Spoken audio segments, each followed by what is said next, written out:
Try that now. See if I have sound. See if I have sound. If I have sound, somebody give me a thumbs up. But, all right, give me something.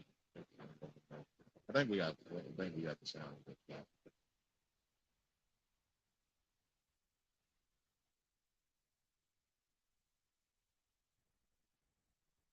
We're on WPM on Facebook page.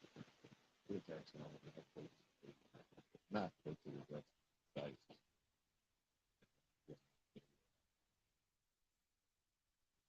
Or download the app.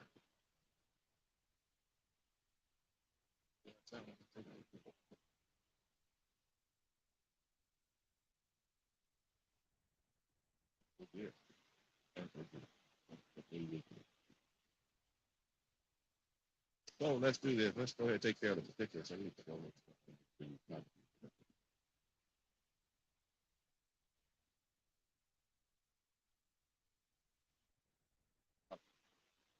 Thank you. Okay, the views and opinions expressed by individual radio and same guest of their own. That is not necessarily reflect the official policy or position of WP and radio. It's not intentional. Any religion, ethnicity, club, organization, company, individual, or anyone or anything. That thing. Cannot see basic. Cannot see WTF. Try to see me. 17 seconds. Belly drive. Everything good. Try to see. But you can't sue me for telling you. Cannot sue me for telling you. All right. So hopefully we're good. Hopefully we're good. Miss Rivers was listening. I just made a slight adjustment, so let me know if that worked for you. But we should be good. We should be good. So today's topic, we're gonna jump into a few things here tonight, and before I jump into them, I'm not trying to ruffle any feathers. So I'll take that back. Y'all know. Man. Sometimes I ruffle feathers, and it's not my intentions. But sometimes people don't like what I have to say. But that's just how life is. You can't always hear what you want to hear. I'm gonna tell you what you need to hear. I'm gonna tell you what you need to hear. So we're gonna talk about the settlement that was that took place here in Pensacola, Florida, with the young man Frozone, the rapper Frozone. There was a settlement in a lawsuit. We'll talk about that tonight. We're also going to discuss our Supreme Court. Seems like there's some, we already know that the Supreme Court is stacked by the orange idiot, and it looks like we have some shenanigans from the token black man in the Supreme Court. We're going to talk about that as well. Also, I'm going to talk a little bit about the January 6th situation. It seems like there's some more evidence that has came out on the January 6th where it actually shows correspondence and text messaging going back and forth with different lawmakers in regards to the planning of the coup to overtake the government, if you will, in regards to the election. We'll discuss that briefly here. We're also going to mental health. We're going to discuss mental health tonight, and that may be one I may need a little help on because I'm not a clinician.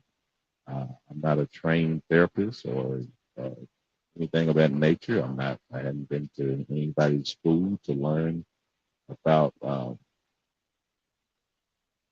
that whole process and what takes place in the minds of people. But I'm one of those people who have lived a long life, and I can offer my thoughts, if you will, and my experiences. So, so we'll discuss that as well. I think also I want to try to get to white privilege as well because I keep seeing things that just pissing me the hell off. especially with these police officers.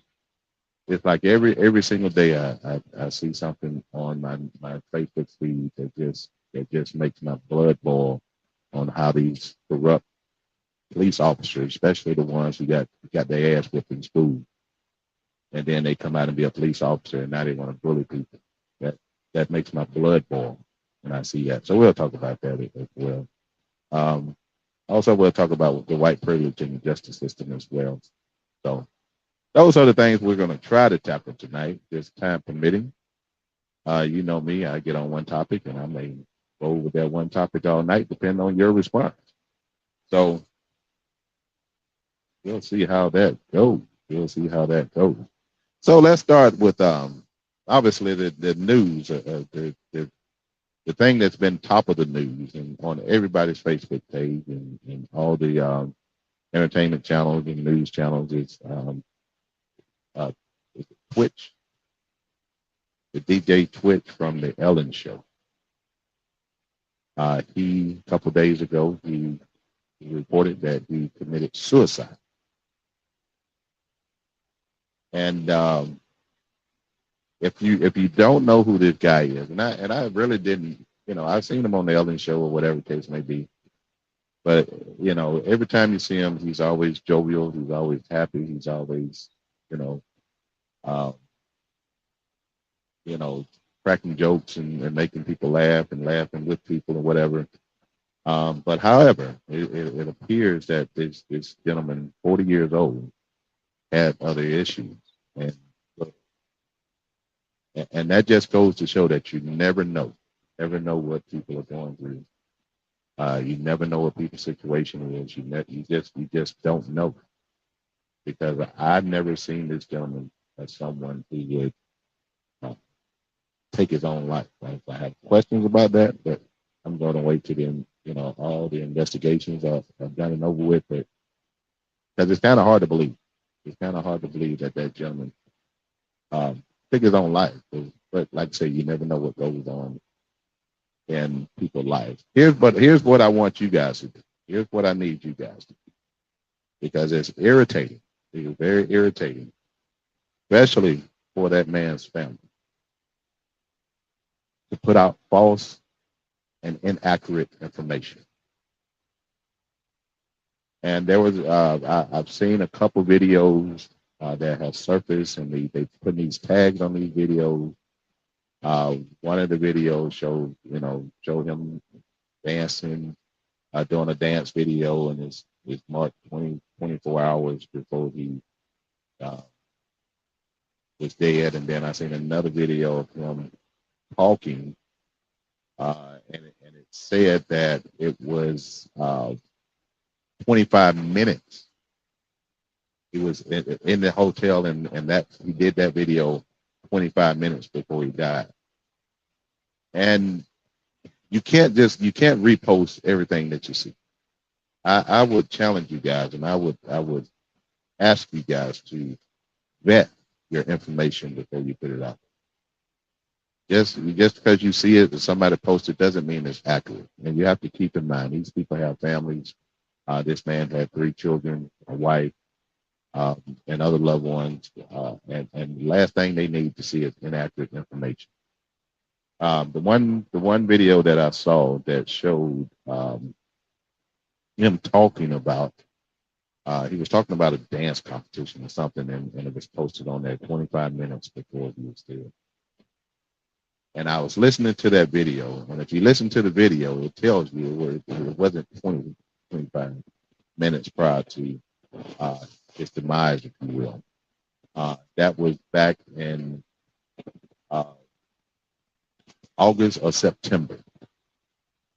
And if you listen to what he said in the video, he was talking about his child, and he was talking about he was about said it was a few weeks before his child turned like 6 months old, and the child's birthday was in September.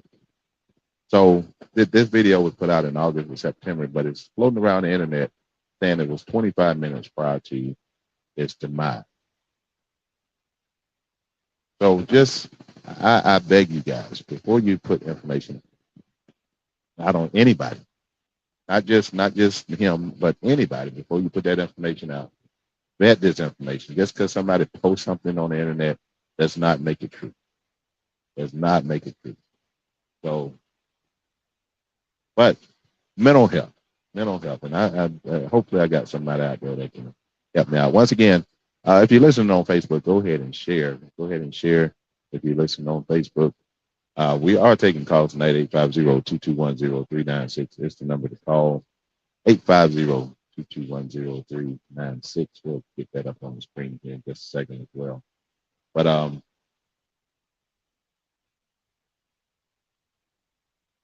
with mental health, this young man was a classic example of hiding your pain.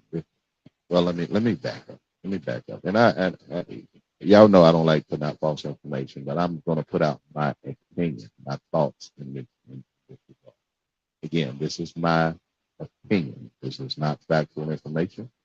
Uh, Nobody has told me anything. This is just a thought that I came up with myself. So, just an opinion. It's hard for me to see this young man take his own life under the circumstances. The way he talked about his kids, the way he talked about his marriage, the way he was living his life, the way he was enjoying life. It's just hard for me to see this man taking his own life. And I if that's the case, then that's the case. But I hope that it's investigated thoroughly. It's investigated thoroughly, because if anything other happened and someone else is culpable or need to be held accountable, if you will, that needs to take place. Because we have a lot of cases. There's cases throughout history where it has been ruled a suicide when it should have been ruled a homicide. So again, this is my opinion. This is not anything factual. This is my opinion. But I just hope that they investigate this thoroughly, so that however this young man died, whether it's self-inflicted or if it was an actual homicide, that the family have that closure. So just putting that out there. Again, this is just my opinion on this matter. So, but mental health. I'm gonna tell you guys, with mental health, you never know what somebody's going through, especially those who don't show any signs of problem, those who don't show any signs of any type of weakness, those who don't show their emotions, if you will, especially negative type emotions where you see them crying or you see them down or moping around, or those are the people that are generally having the most fun because they hide their pain. So just because you see somebody, just always upbeat or whatever, don't mean that that person don't need an encouraging word from time to time. Doesn't mean that that person don't need a pat on the back or a hug or just, a God bless you or something.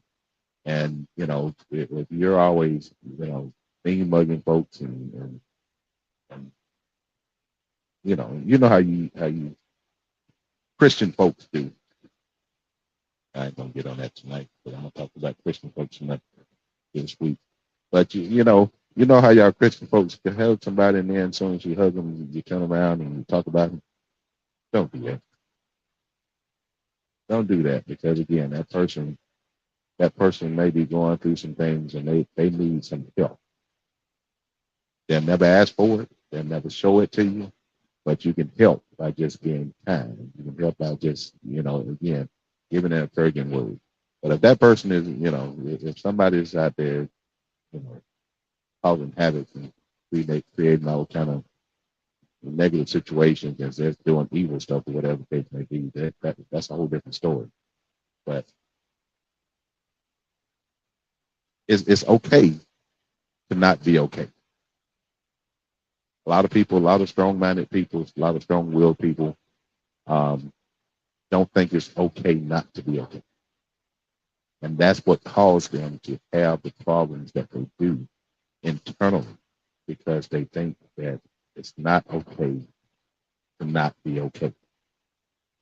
If you follow my words closely. Don't let me speak, too fast. Just speed up your listening a little bit. But it's okay to let somebody know that you have problems. It's okay to let somebody know that you're down, that you're feeling defeated. It's okay to talk to someone about your mental uh, status, if you will. In the black community, it is it is a it's almost like a curse for someone in the black community to say that they are seeing a therapist or getting counseling for this, that, and the other. It's it's almost like people are ashamed to say that they need help or that they need that little bit of extra whatever it is to allow their mental status to kind of stabilize, if you will. For black folks, it is okay. I promise you, it's okay to talk to people. It's not a problem because that therapist, and I know I was one of those black people who say I'm not going to talk to a therapist about my problem, whatever the case may be. They don't know nothing about my problem. No, they don't know anything about your problem. But it's an outlet. Sometimes you hold things in to the point to where you make yourself sick because you don't have an outlet, you don't have a release. Um, and that counselor or that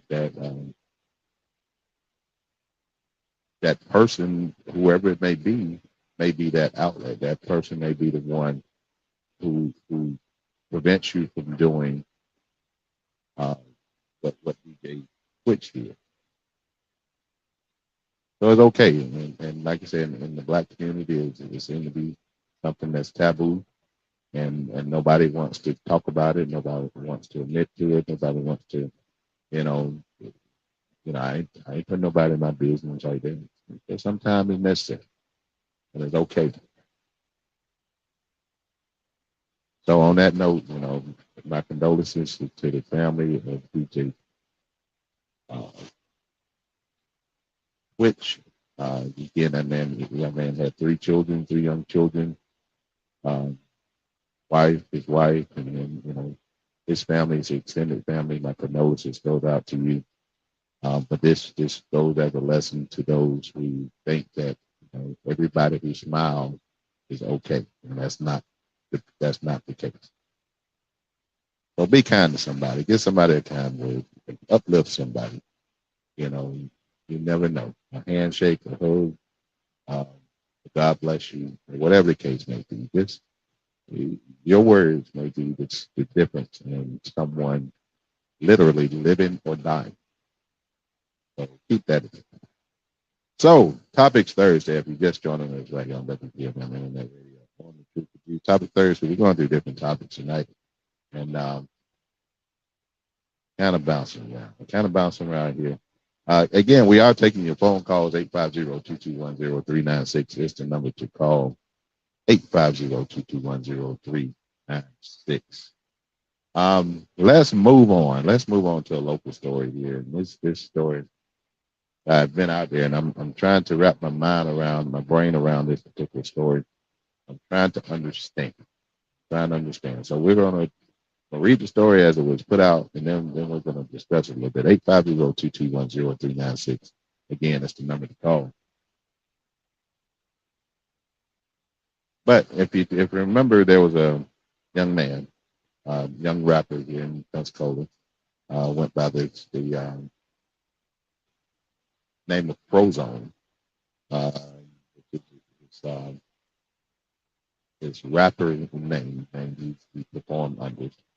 A couple years ago, tragically, he was gunned down. He was shot in the Oakwood Terrace Oakwood Terrace apartment complex. The young man was killed. And this week, it was announced that a settlement, the family settled uh, with the management company of Oakwood Terrace for $5 million. And I'm gonna read what was reported uh, in regard to that story.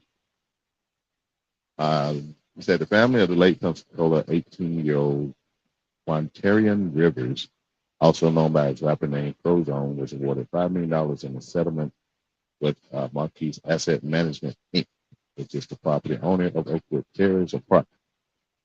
Rivers was shot and killed in June 2020 at the Oakwood Terrace apartment. Jalen Wright, 23 years old, and Octavian Harris, 18-year-old, both convicted in the killing. Wright received 30 years and Harris sentenced to life in prison. The Hager law firm confirmed to WAR News Tuesday that it has settled a negligence lawsuit against Oakwood Terrace on behalf of Rivers. Rivers' parents and 3-year-old daughter. The $5 million settlement finalized on October 14th. In November 2021, WAR reported that Rivers' family was filing the lawsuit. The Rivers family believed that Quintarian's murder could have been prevented if the managers/owners of the apartment complex took much-needed security measures. They released stated, as they released stated at the time, the lawsuit followed a $10 million lawsuit previously filed by the Witherspoon Law Group after 5 people were shot at Oakwood Terrace apartments on April 15th. So apparently there is still some outstanding legal situations going on with other situations there at Oakwood Terrace in regards to those 5 people that have been shot. They're still in litigation. But apparently there was a law firm that was able to represent the family of Frozone, and they were settled out of court.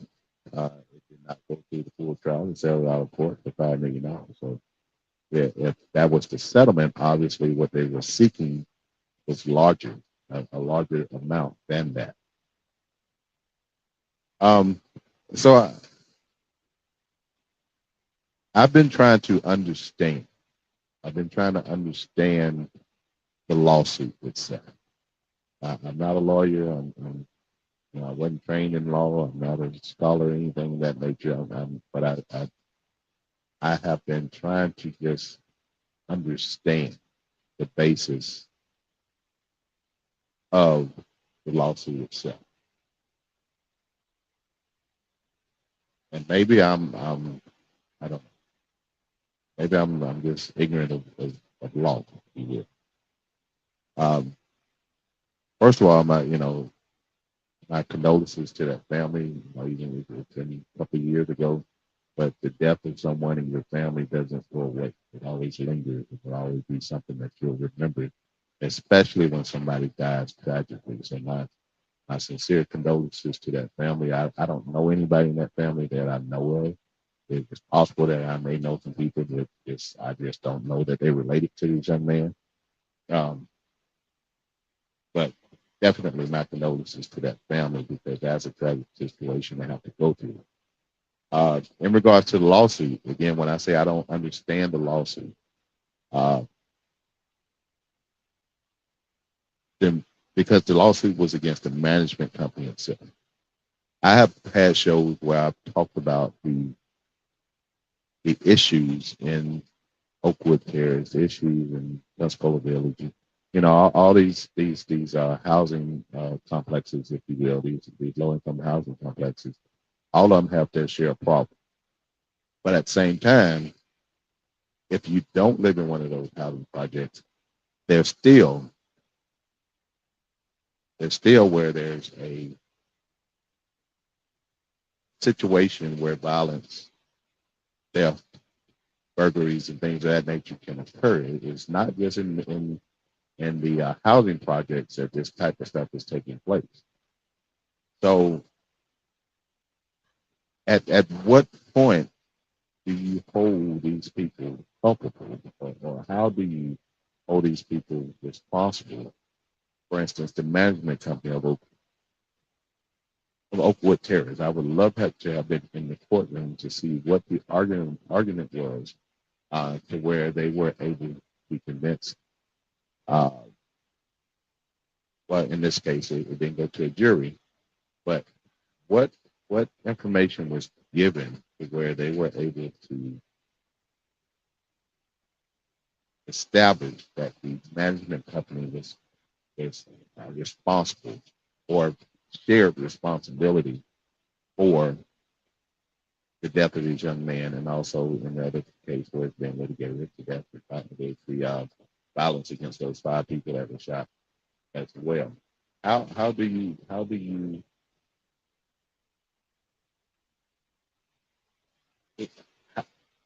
do you hold that management company responsible? Because here's the deal: if I've been around Pensacola all my life, so Pensacola is nothing new to me.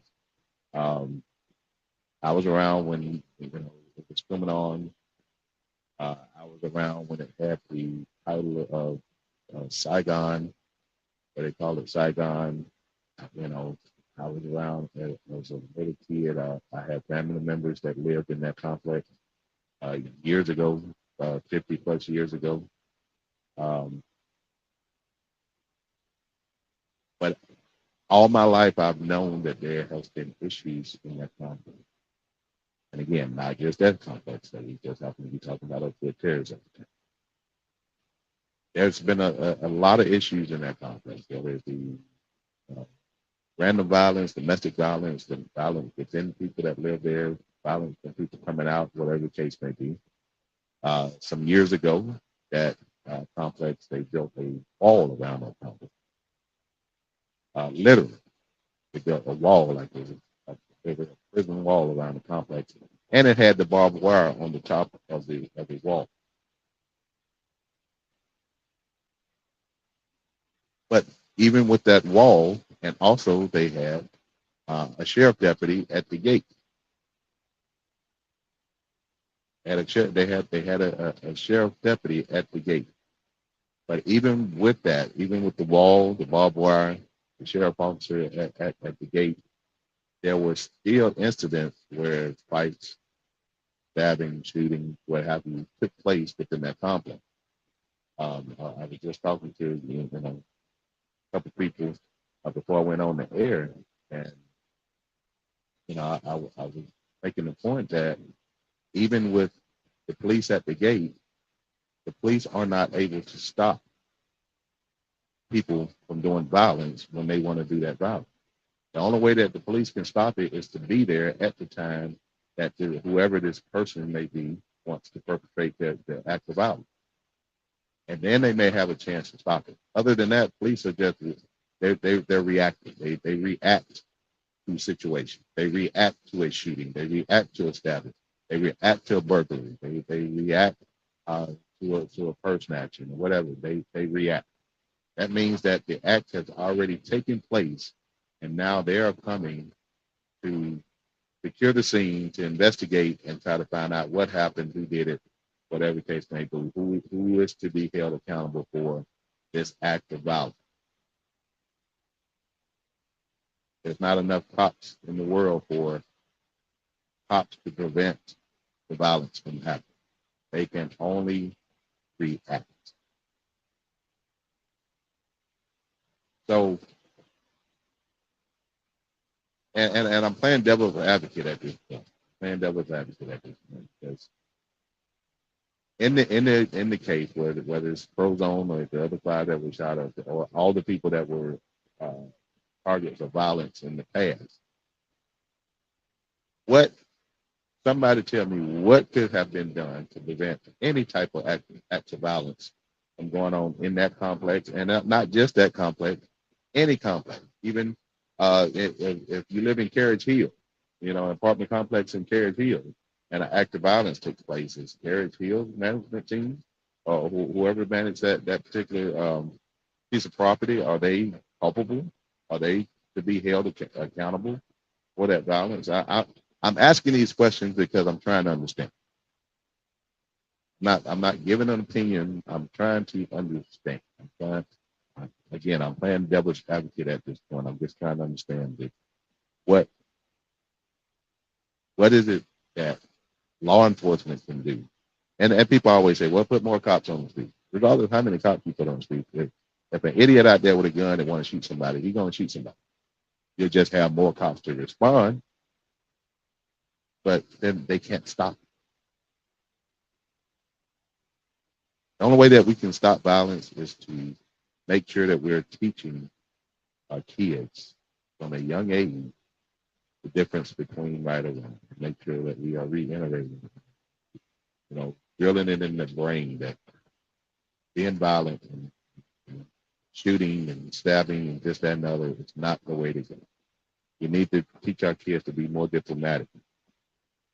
That's the only thing that's going to prevent it. And there would never be a day, but there's no crime, unfortunately.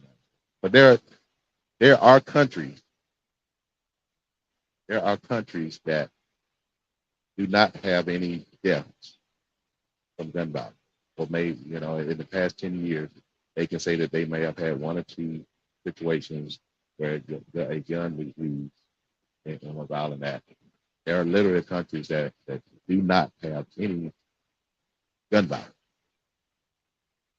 So it's a precedent has been set to where it can be done, even when you have multi-million people in your population. Other countries have set the precedent for where you should not have gun violence.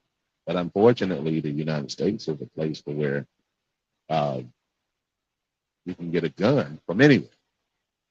Hell, I can walk out this studio right now, and within 30 minutes of me walking out this studio, I can purchase a gun from somewhere, whether it's Walmart or local pawn shop, off the street, whatever the case may be. I can walk out this studio right now in 30 minutes. I can have me a fire.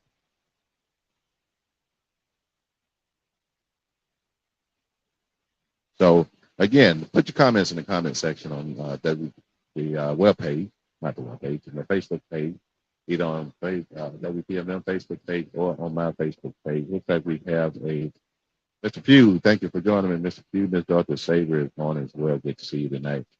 I'm trying to read Mr. Pugh's statement. I can't see y'all.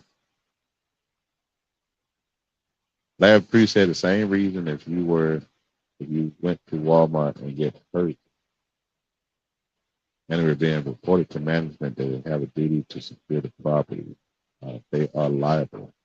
I'm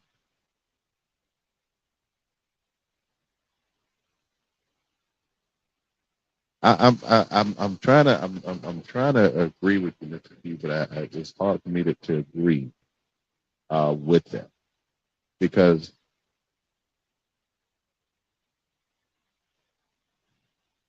how much can a neighborhood, and I'm not just going to say apartment complex, how much can a neighborhood do to prevent an act of violence? What can a neighborhood tell me something? Somebody tell me something that a neighborhood can do to prevent someone from committing an act of violence. What can a neighborhood do?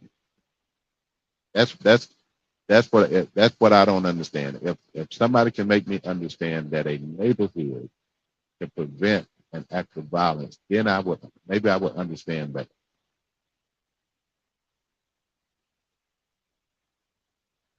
Because again, like I said, people control what they do. A neighborhood can't control what people do. Law enforcement can't control what people do. Prison systems can't control what people do. Once Lil Sally and Jim Bob leave mom and dad's house, mom and dad can't control for little Sally and little Jim Bob too. If police was the end all, if you will, we wouldn't have any crime. You think? If police officers were the force that can stop crime, we wouldn't have any crime. So obviously, police officers can't stop the crime. So my question is, based on what Mr. Q says, like I said, I'm trying to agree with you, but I have to have some understanding in order to agree with that. If I went into Walmart and stuff, now if I went into Walmart and there's a big puddle of water on the floor, and I step on that puddle of water and I slip and I fall, and I sue Walmart for falling in their aisle because the floor was wet. Then Walmart does have the responsibility to make the aisles and the common areas where customers are. They have the responsibility to make sure that it is free of any type of obstructions and things of that nature. Um, if you go to Walmart and you see the little top shelf, they even have the signs to say, do not reach the items on the top shelf or whatever because it creates a hazard. Uh, but if you walk into that Walmart and there's a wet floor sign that's sitting right there in the back of that puddle, and they are alarming you or alerting you to a hazard, and you still walk into that hazard and you slip and fall, then Walmart is not responsible for that because they alerted you to the hazard. So I mean that's I hate to equate you know falling in a Walmart to being shot, but how can a apartment complex stop someone from committing an act of violence? Somebody somebody has to have for people who are saying that the complex is culpable. And again, I'm not saying they're not. I'm just asking the question. I'm not. I'm just asking the question. Uh, you said it had to be reported. But for instance, let's say, give you a scenario. Let's just say if I was the rain, and I had mental issues, whatever the case may be, and I got up from this seat and I went across the street to uh, Carriage Hill Apartments. We're located in close proximity to Carriage Hill Apartments. And I went over there and I seen somebody walking their dog down the street. And I decided, okay, I'm gonna shoot this person. This person looked at me wrong. I'm gonna shoot. Do that? Can that family sue Carriage Hill for me shooting somebody that I claim looked at me wrong? Again, I am trying to understand. I'm trying to understand. So I'm not saying that I'm not saying that this person is not responsible, that person not responsible. I'm not saying that. I'm just talking about the act itself, the act of violence that is committed, whether it's in Oakwood Terrace, whether it's in Gambia Arms, whether it's in Tuscola Village, whether it's in Warrenton Village, whatever case, Market Point. I don't care what the neighborhood is. How can you hold the neighborhood responsible for an act of violence they're going to do?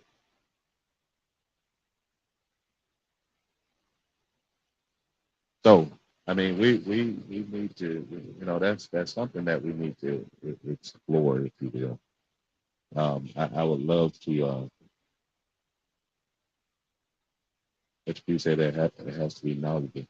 Again, Mr. Pugh, like I say, I'm trying to I'm trying to put together a scenario because these type of lawsuits, and I'm not saying that people shouldn't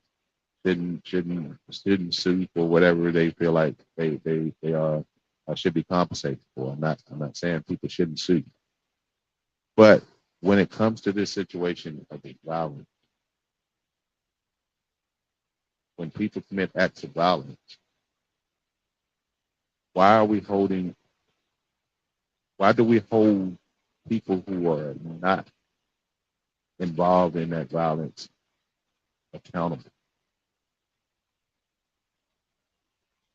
And everybody knows that Oakwood Terrace or Truman Arm has a history of violent acts.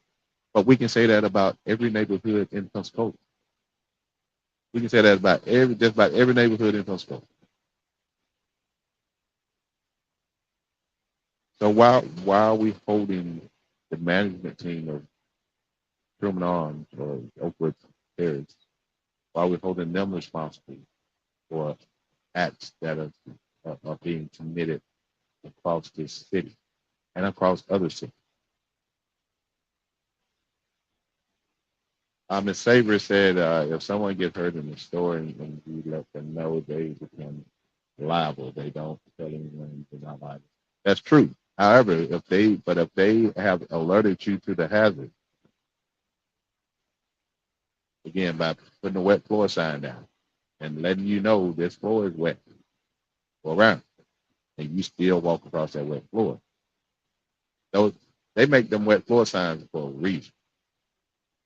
Those wet floor signs negate that particular property from being liable for someone getting hurt.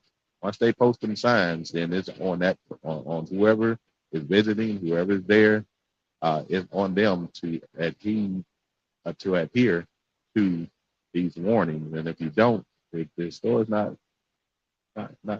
liable because they done their part.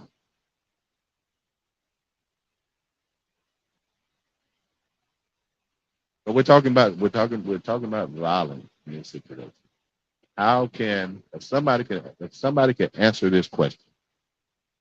How can a neighborhood stop an act of violence? Somebody give me an answer to that question.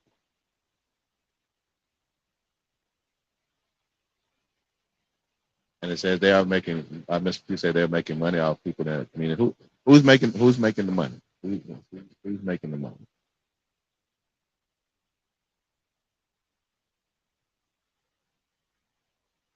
So, and again, like I said, it's a topic, a conversation that needs to be had, and most importantly, the topic that needs to be talked about is why do we have so many people who are out here committing these acts of violence? Why do, especially these young folks?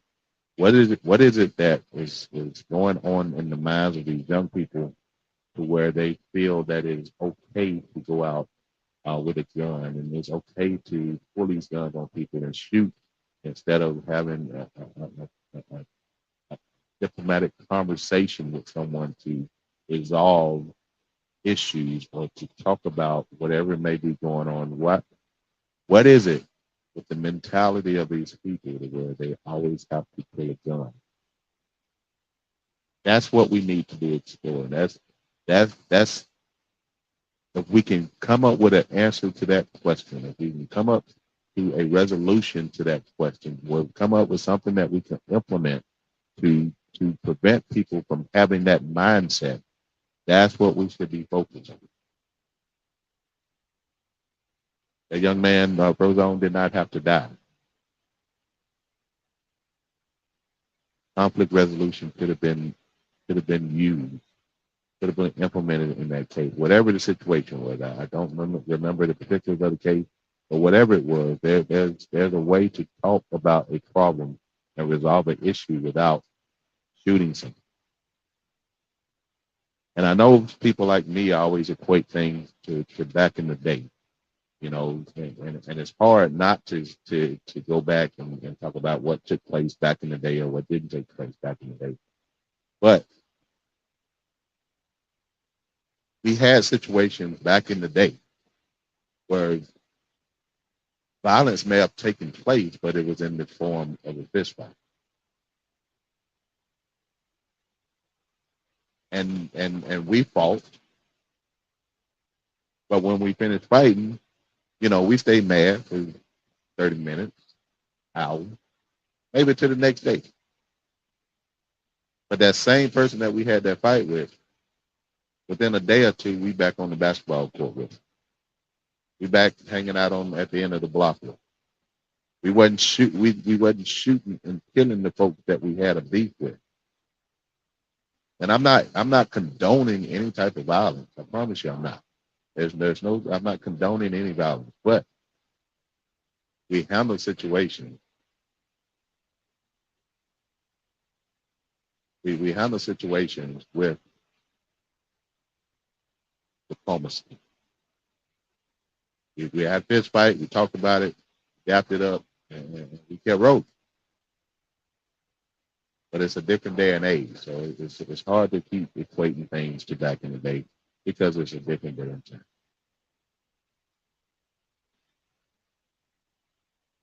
But the real conversation needs to be had when it comes to why young people committing these acts. Why have they been conditioned to where it's okay to commit these type of acts? That's what we really, really need to be focusing. So way we don't have a situation like the young man goes on. Parents won't be in a situation where they feel like they have to sue a housing complex or whatever the case may be because their loved one will still be here. But we can get into the minds of the people that's taking their lives.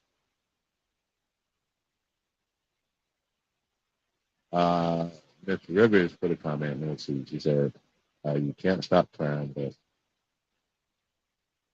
you can, as a management, change the population caliber of tenants that you accept in your complex." Um, I'm Miss Rivers. I love you like a plate cousin, but I got to push back on. I got to push back on that a little bit.